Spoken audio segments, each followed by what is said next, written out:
founded in 1990 and we've over 13,000 employees.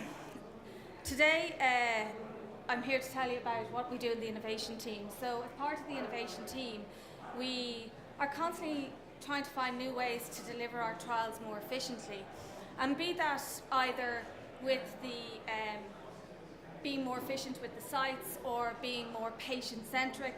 We look for partners and collaborators in order to do that. And one of those such collaborators I'm going to talk about today is, it's somewhat different and it wasn't part of our core business. So I'm going to tell you a little bit about who they are, their strategic agenda, the pilot that we ran with them, and some of the lessons learned. So back in 2015, we were approached by a group called, or a consortium called, the International Consortium of Health Outcomes Measurements. And they were basically asking us, would we be interested in giving them data management services for 2 years for free? Sounds mad. But when I go on to the next slide, it might, if anybody knows anything about business or has an interest in business, the gentleman to the left there might be you might recognize. And his name is Michael Porter of the Harvard Business School. And in 2012, he founded ICHOM along with Stefan Larsson of BCG and Martin Ingvar, who's of the Carolina Institute. And you might wonder, I mean, Michael Porter was best known really for his interest and his work that he's done on strategy and competition. But in 2000, a very good friend of his, Elizabeth Thiesberg, had 2 children who were born with specific diseases. And she was finding it very difficult to get, first of all, diagnosis, but then to navigate her way through healthcare. And being Michael Porter, he was like, well, why isn't competition working? Competition works in most industries, but why not in healthcare? So he spent the next few years along with Elizabeth, and they did a lot of research around the US system, and they wrote a book called Redefining Healthcare in 2006. And Redefining Healthcare proved to be the foundation of value-based healthcare. He's since gone on to do a lot of work on shared value, but in terms of what value-based healthcare is, if you think about it, a lot of hospitals or a lot of doctors will tend to, when they want to cut costs, like you go and you have, instead of a 15-minute visit, they cut it down to 12. And all that does really is, it irritates the clinicians and the patient doesn't get a better outcome. So what value-based healthcare is, it looks at what matters most to the patient. This isn't entirely new. This gentleman here, in 1914, was quoted as saying, like, if you're a hospital, you should follow your patient all the way through and find out if they got the outcome they want, and if they didn't, why not? It seems simple, yeah? Well, value-based healthcare is, and this is what Michael Porter has come up with, it's looking at the outcomes that matters most to patients over the cost, and that gives you the value. And that has an impact on all of the different ecosystems to do with healthcare, such as clinicians, patients, health providers, regulators, research organisations, ourselves in the life sciences, and most of all we're seeing it in the payers. Payers are starting to get really interested in ICHOM. In their first conference, they had 80 attendants. In the one in 2016, they had to stop at 850 because they just didn't have the room for everybody. And they had, not only did they have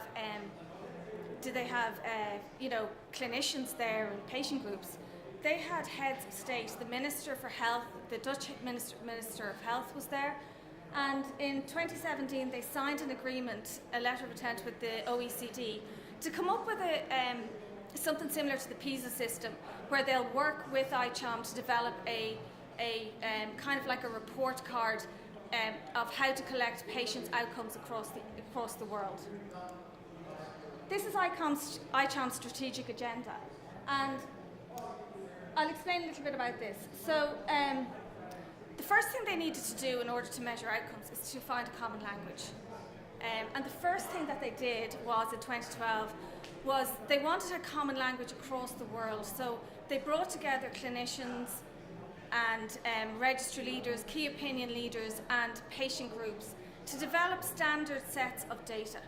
And they did this, they're still doing it, but initially they did it across those most burdensome diseases. So once they had that common language, they had also created the ecosystem of people who were buying into it. They also offer the measuring outcomes. That's where they go into a hospital and they help the hospitals to implement it within their system. Because as you can imagine, it's quite difficult to implement standards within a system, to collect data within a system and collect the data correctly.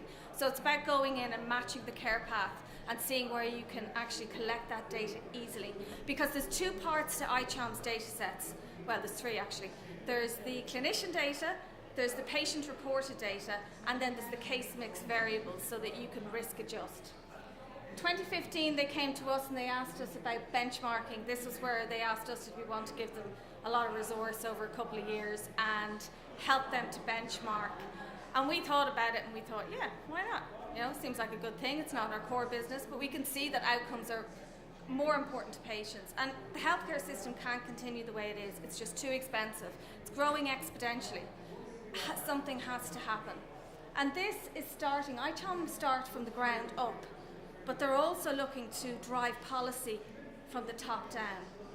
So the idea is once you benchmark, then you see what you're getting, and then you get all of the people within the system to share their lessons, and hence the learnings grow. And that's the move towards value-based healthcare. And also what we see in the future is that, you know, you'll have pharma who will probably include some of these outcomes on their clinical trials, and they'll actually end up, you know, you won't be paid for just paid for your drug.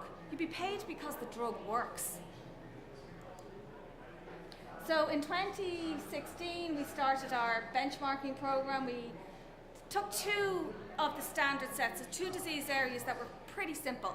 And the reason we did that was we didn't want to have a very long follow-up period because the pilot would have taken too long and we wanted a quick win.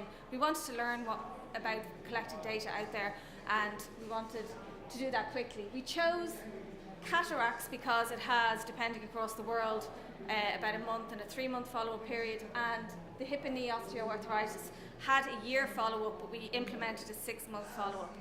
And the way the ICHOM standard sets work is, if I was a patient and I wanted to have my hip done, I would come in, I would be seen by my doctor. My doctor might say, hey, you know, you've got to get your hip done. Great, okay, when am I getting it done? So all the time I'd be filling in these patient-reported outcomes, letting them know what my pain is like before the operation. And then I have my operation, and they continue to take these patient-reported outcomes for up to a couple of years afterwards, so they can actually follow the patient through. Because imagine you're going to have one hip, a couple of years later you're going to have the other hip. And it's an actual care path that you're learning all the time about what your patients, how your patients are behaving in the real world. And you're learning.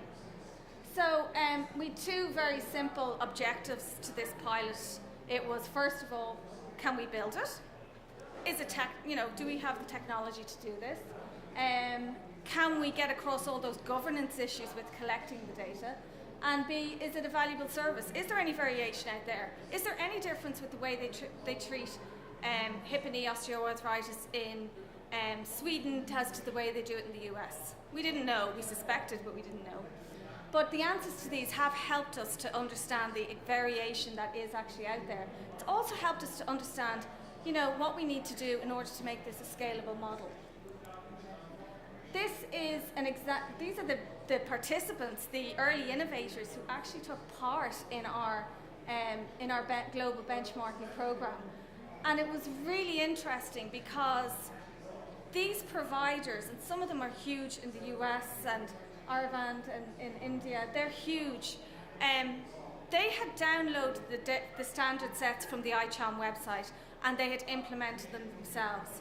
Now that in itself actually led to more variation, which in a way was a good thing because it helped us really learn what was going out there, but in another way it made it more difficult to compare when we did pull the data together.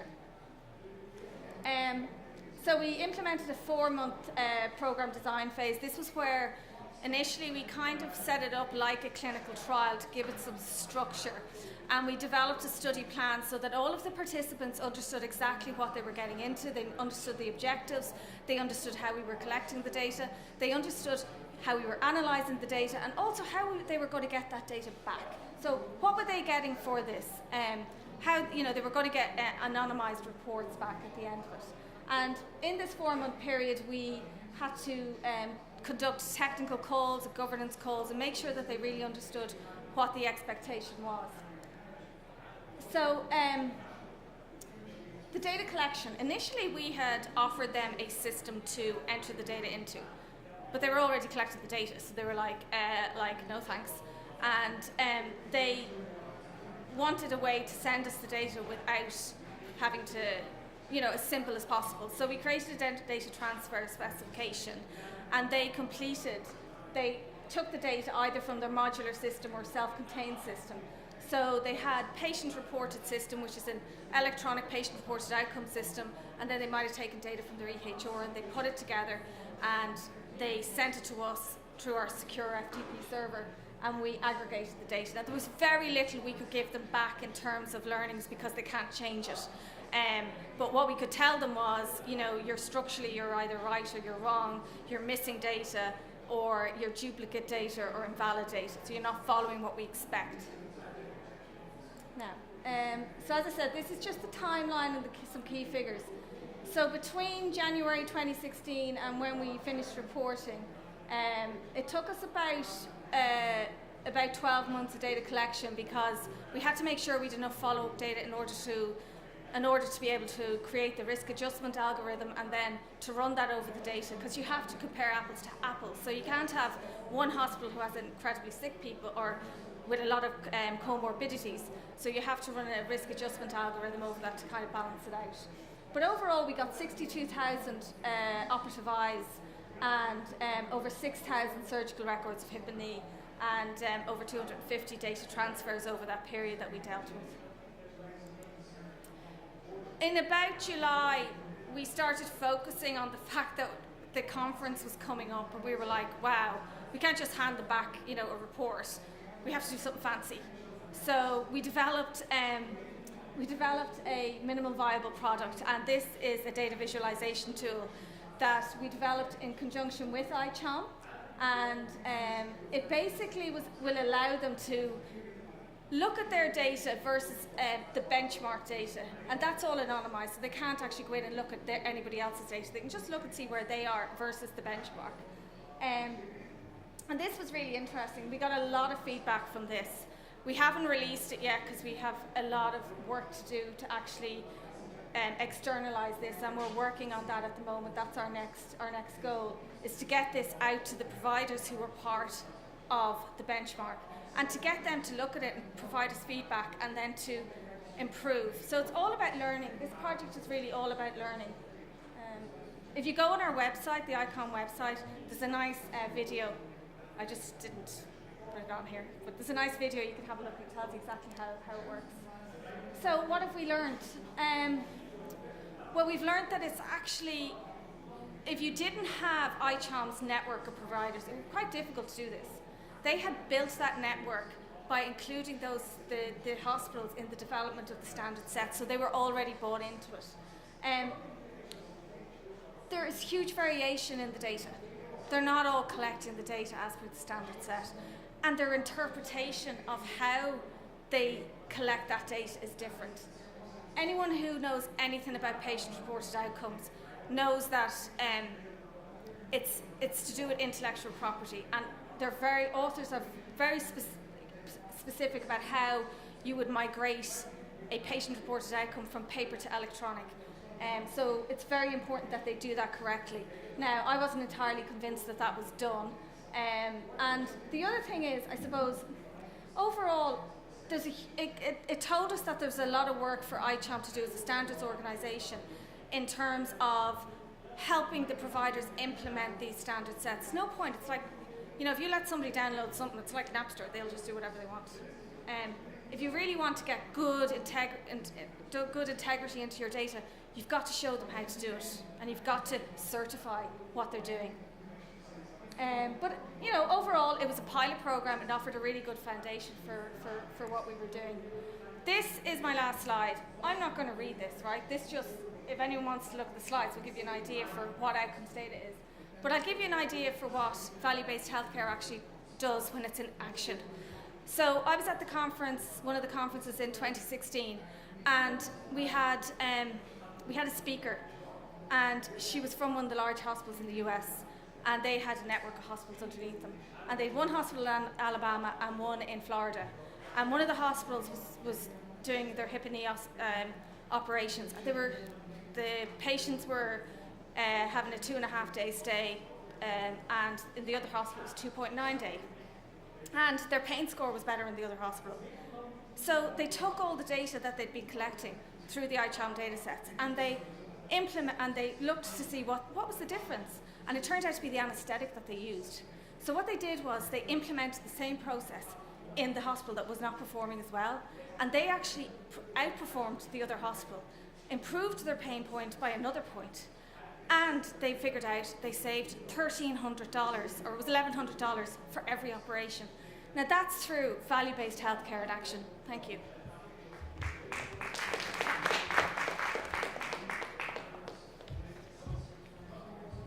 Thank you very much, Barbara, and good to see Porter's love of 2x2 matrices made it all the way through to your final presentation.